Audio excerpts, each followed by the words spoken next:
Everybody, welcome back to my channel for another process video. Today I am really excited because my friend Janet here on Facebook, but she's also known as Galaxy Girl Creations here on YouTube, invited me to a group that she created, which is the Stretch the Sketch, where you take literally a 12 by 12 sketch and you can blow it up to a 12, not 12 by 12, to a double page spread by stretching it out, that sketch, or you can shrink it down to an itty bitty size mini book layout.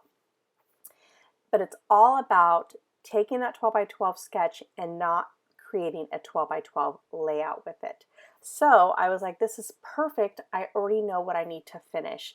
I need to finish my son's traveler's notebook from when we went to Hawaii in 2018. Now, if you've been following me for a while, you know I already completed my daughter's, and anything that I make from one child, I'm going to make for my second child. So the first thing I wanted to do was I needed to find some paper. Now, if you've been following me again for a while, you kind of already know I have so much stuff that I am really trying hard just to use what I have. And so I thought, all right, let me see what kind of beach papers I have. Nothing was kind of going into what I wanted. Then I thought, well, what about other type of collections that maybe aren't beach, something bright?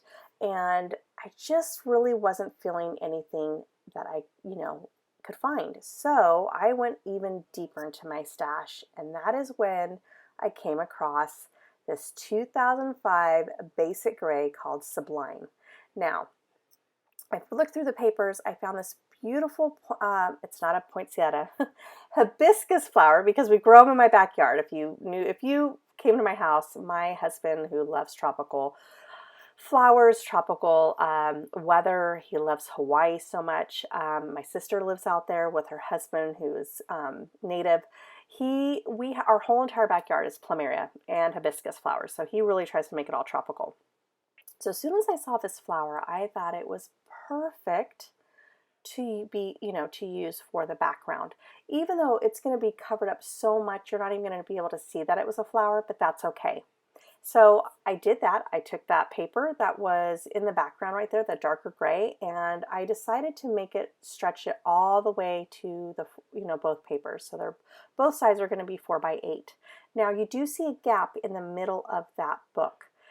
That doesn't bother me. I know it may for some, but if I would have thought about this a lot better, because this was technically my very first traveler's notebook when, that I started.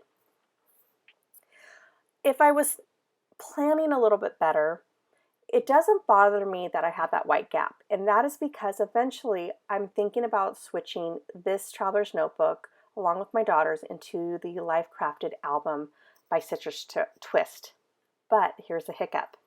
I wish I would have planned better by making sure all the papers were all the way to the edge or all the way to the center of the notebook, because eventually I'm going to have to cut that down, which doesn't seem like it'd be a problem, but because I didn't do that on every single one of those papers, when I get the Citrus Twist Life Documented album, I think it's called, or Life Crafted album or something like that, it is a 4 by 8, so I'm going to have to cut down, and that is where that side might be okay to cut down, but maybe on the flip side, I put it closer to the center of the book.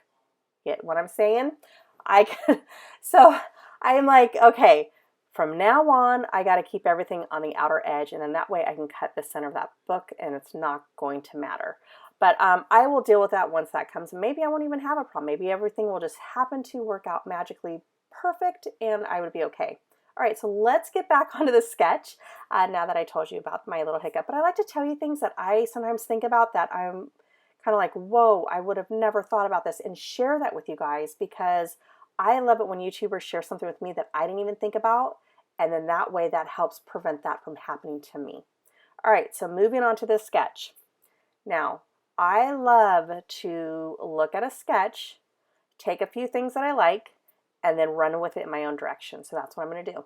I took 2 pieces of cardstock paper, so I was kind of showing you all the cardstock paper that I had. That I bought back in 2005. Sorry, my dog. Sorry about that. It was one of the neighbor kids. Okay, so I was talking about cardstock. I was showing you all the cardstock that I had, and basically in 2005, I went with this online store where I purchased all of my Basic Ray collections and all of the Chatterbox collections. And that store would actually put together four, I think it was like 5 colors of Bazzil cardstock that would match that collection, and 4 of each of those colors. So you would get a total of 20 papers to go with that. And so I would buy them all the time, anytime I'd buy a collection, just because back then we really didn't have much that matched a collection. You usually had to put together papers yourself on what you were going to do with the layout. So and also we didn't have any embellishments like we do now. I mean, there were no fun embellishments except for your typical die cutting machine that your local scrapbooking store would have, and those weren't fun. I mean, we did have some stickers, but they weren't the best stickers, to be honest. You know, and they weren't always matched your layout or anything like that. So I loved it whenever, let me backtrack a little bit. I love that when I use some of these older collections, I take that cardstock paper and I kind of make my own embellishments. So I took my Nestabilities dies in the circle and the pinking, and I'm going to create my little cluster. Now I'm showing you 2 inks by the same stamp. One is the Hero Arts, which is the top one, and the bottom one is the Brilliance. Now the reason why I'm showing you that, and you can tell they're 2 different type of images, is even though both of those are pigment inks, the Hero Arts is very saturated and is very thick in paint.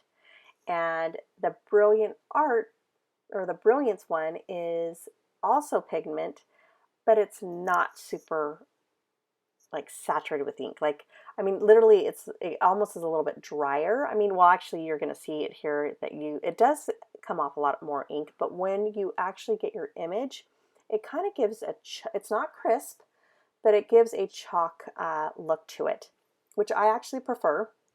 Now, both of those, I'm going to be honest with you, are not perfect white inks. I watch a ton of YouTubers. I love watching you guys, and some of you will tell me this works beautifully for you, and then I go and get the white ink and it doesn't.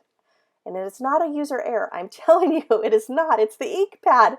But I still have yet to find the perfect one. But for the most part, I use my Brilliance one. I do have to stamp it over and over and over again until I get it. But when it's done, it is so beautiful. And like I said, it does give that chalky look. And I really, really like that.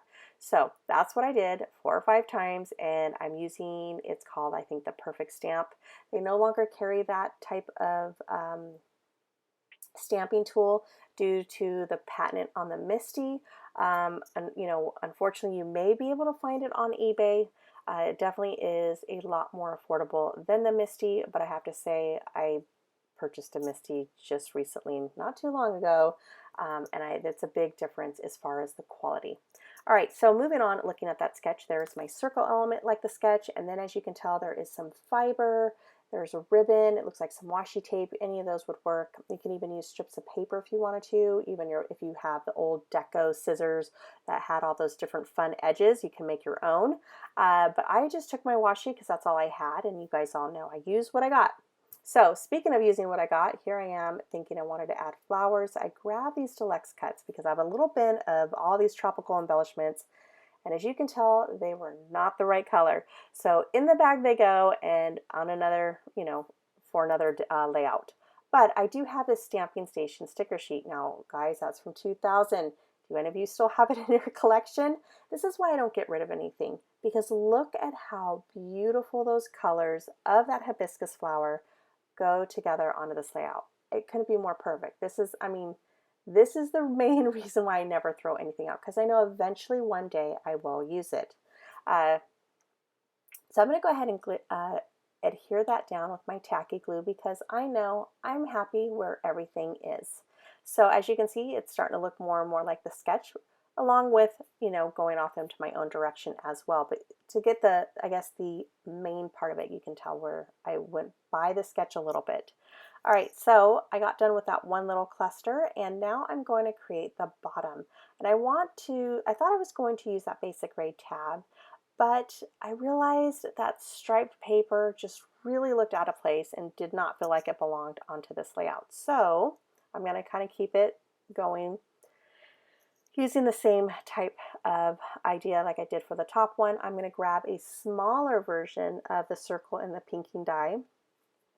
I'm going to grab another stamp, which is by Studio Calico. Oh, and by the way, if you're wondering what that stamp was, that stamp set, it is by Studio Calico. It is, I think they're partnered up with In a Creative Bubble, which, oh my gosh, she is probably my favorite stamp creator.